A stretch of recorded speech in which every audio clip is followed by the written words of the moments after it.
Hi friends, welcome to my channel. आज की कहानी है कविता मौसी। बबीता और कविता दो बहनें थी। दोनों का आपस में बहुत ही प्यार था। बेचारे बहुत ही गरीब परिवार से थे। 14 साल के होते ही बबीता की शादी करवा दी उसकी माँ बाप ने। बबीता का पति खेत मजदूरी करके अपना घर जैसे तैसे चला लेता था। 1 साल बाद उनकी एक बेटी हुई। बबीता की बहन कविता ने उसका नाम रखते हुए कहा था, चांद जैसी सूरत वाली हमारी बेटी का नाम है पूनम। पूनम अब 1 साल की थी तब उसकी मौसी कविता की शादी हुई केशव जी से, जो कि शहर में एक छोटी सी कंपनी में एक छोटी सी नौकरी कर रहे थे। शादी के बाद कविता शहर चली गई। पूनम जब 3 साल की थी तो गांव में एक भयंकर महामारी आई थी। महामारी में उसके माँ बाप दोनों ही बीमार हो गए। कुछ ही दिनों में पूनम के पिता भी चल बसे। माँ और बेटी किसी तरह से बच गए थे। लेकिन जब महामारी खत्म होने को थी तब पूनम की माँ बबीता को महामारी ने फिर से अपने चपेट में ले लिया। कुछ ही दिनों बाद बबीता भी चल बसी। उसके जाने के बाद कविता ने केशव जी के साथ मिलकर उसका अंतिम संस्कार किया और फिर पूनम को लेकर वो शहर चली आई। पूनम को कविता उसके जन्म के बाद से ही बहुत प्यार करती थी। आखिर वो उसकी सगी मौसी जो थी। उस पर शादी के 2 साल के बाद भी वो माँ नहीं बन पाई थी। इसलिए कविता का प्यार पूनम के लिए और भी 2 गुना बढ़ गया था।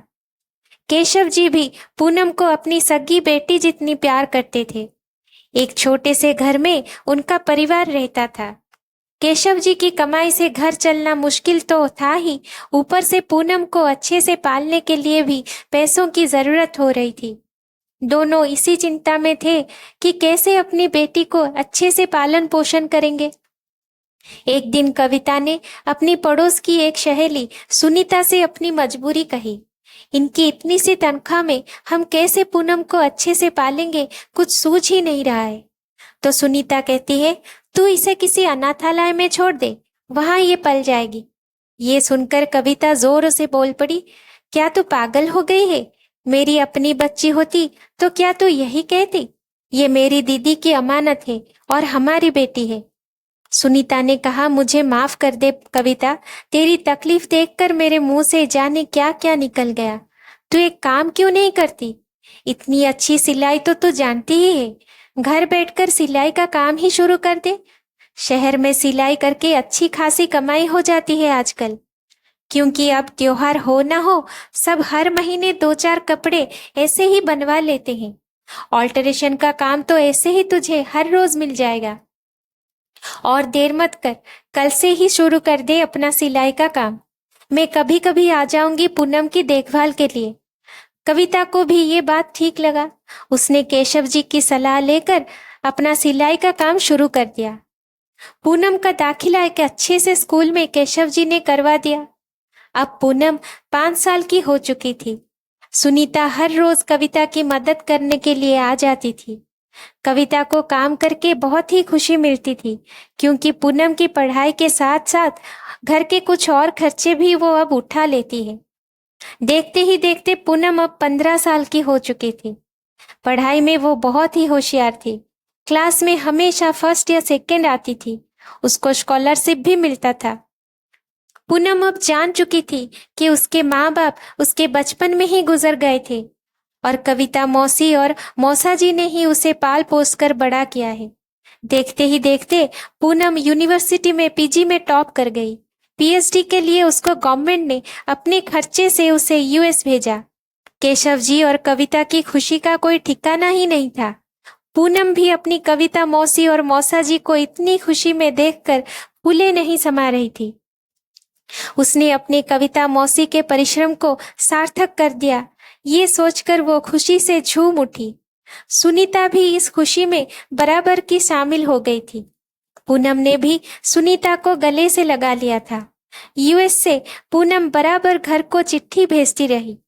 उसका पीएचडी अब अच्छे से चल रहा था। पढ़ाई के चलते वो इतनी बिजी रहती थी कि अब घर की कोई खबर तक वो ले नहीं पा रही थी। लेकिन केशव जी की चिट्ठी उसे बराबर मिलती रहती थी। वहीं पर एक साहिल नाम के लड़के से उसे प्यार हो गया। वो भी वहाँ पीएचडी कर रहा था। कुछ ही साल बाद पूनम को वहीं के एक यूनिवर्सिटी में प्रोफेसर की नौकरी मिल गई। लड़के का भी 1 साल पहले वहीं पर नौकरी लग गई थी। पिछले कुछ दिनों से केशव जी का चिट्ठी आना घर से बंद हो गया था। उसके बाद पूनम ने बहुत सारी चिट्ठी लिखी, लेकिन कोई भी जवाब नहीं आ रहा था। पूनम को अब चिंता हो रही थी। उसने 2 महीने की छुट्टी लेकर घर जाने का सोचा। साथ में साहिल भी गया कविता मौसी और केशव मौसा जी से मिलने। पूनम सोच रही थी कविता मौसी उसे देखकर कितनी खुश हो जाएंगी, और उसकी नौकरी की खबर सुनकर तो वो फूले नहीं समाएंगी। घर में सब कितने खुश होंगे उसकी तरक्की को देखकर, और भी साहिल को देखकर तो सब चौंक ही जाएंगे। पूनम खुशी के मारे मन ही मन झूमे जा रही थी। कविता मौसी और केशव मौसा जी को तो मैं इस बार अपने साथ जरूर यूएस ले ही आऊंगी, मन ही मन पूनम सोचे जा रही थी। घर पहुंचते ही खुशी से पूनम भागते हुए अपनी कविता मौसी को आवाज देते हुए घर के अंदर चलती। लेकिन ये क्या, केशव जी पूनम को देखकर फूट फूट कर रोने लगे। पूनम घबराए हुए केशव जी से पूछे जा रही थी, क्या हुआ मौसा जी, रो क्यों रहे हो आप? केशव जी रुक ही नहीं रहे थे। पूनम को अंदाजा हो चुका था जरूर कुछ हुआ है। वो केशव जी से जोर जोर से पूछने लगी, कविता मौसी कहाँ है मौसा जी? इतने में साहिल भी अंदर आ चुका था। वो ये सब हैरानी से देखे जा रहा था। केशव जी पूनम को पूजा घर के अंदर ले जाते हैं, जहां पूनम की कविता मौसी की तस्वीर पर 2 महीनों से फूलों की माला चढ़ चुकी थी। ये देखकर पूनम बेहोश हो गई। केशव जी और साहिल ने पूनम को जैसे तैसे करके होश में लाए। पूनम का रो रो कर बुरा हाल हो रहा था। उसने पूछा, लेकिन मौसा जी ये सब अचानक कैसे हो गया, और आपने मुझे कोई खबर क्यों नहीं की? रोते रोते केशव जी बोले, ये सब अचानक नहीं हुआ मेरी बेटी। तेरे यूएस जाने के बाद से ही तेरी मौसी तुझे हमेशा याद करती थी। तुझसे बिछड़ने के बाद वो धीरे धीरे मायूसी की तरफ चली गई। मैंने बहुत ही प्रयास किया, लेकिन कुछ ना हुआ। सिलाई का काम भी उसने छोड़ दिया था। पहले तू चिट्ठी भेजती थी तो उसको थोड़ी राहत मिलती थी, फिर तूने चिट्ठी भेजना बंद कर दिया। उसके कुछ ही दिनों बाद उसकी दिल की बीमारी का पता चला। मैंने तुझे खबर करना चाहा था, लेकिन तेरी मौसी ने ये कहकर मना कर दिया कि उसकी बहन को उसने जो वादा किया था कहीं वो टूट ना जाए। उसी ने ही हिदायत दी थी हमें कि उसे कुछ हो जाए तो तुझे खबर ना करे, ताकि तेरी पढ़ाई और नौकरी में कोई अड़चन ना आए। जब तू यहाँ आए तभी तुझे ये मालूम हो। ये थी तेरी मौसी की आखिरी इच्छा। कुछ दिनों बाद ही कविता की दिल की धड़कन रुक गई, वो चल बसी। ये सब सुनकर पूनम फूट फूट कर रोए जा रही थी। केशव जी और साहिल उसे संभाले जा रहे थे। पूनम अपने आप को दोषी मान रही थी अपनी कविता मौसी की मौत के लिए। उसने कहा, मेरी चिंता में ही मौसी की ये हालत हो गई। पढ़ाई और नौकरी के चलते मैंने कोई खबर नहीं ली मौसी की। मुझे माफ करना मेरी मौसी, जोर जोर से पूनम ने कहा। पूनम आत्मग्लानि से मरे जा रही थी। साहिल ने उसे समझाया कि जो होना था वो तो हो चुका है, उसको हम बदल नहीं सकते, लेकिन अभी जो हम कर सकते हैं और जो हमें करना चाहिए, चलो पूनम हम उसे जरूर करें। पूनम ने अपने आप को संभाला। कुछ ही दिनों बाद केशव जी को और उसकी कविता मौसी की तस्वीर को लेकर साहिल के साथ पूनम यूएस चली गई। केशव जी को उसने बहुत ही प्यार से और अच्छे से रखा। जो वो अपनी कविता मौसी के लिए करना चाहती थी, वो सब उसने अपने केशव मौसा जी के लिए किया। साहिल भी केशव जी को बहुत सम्मान देता था।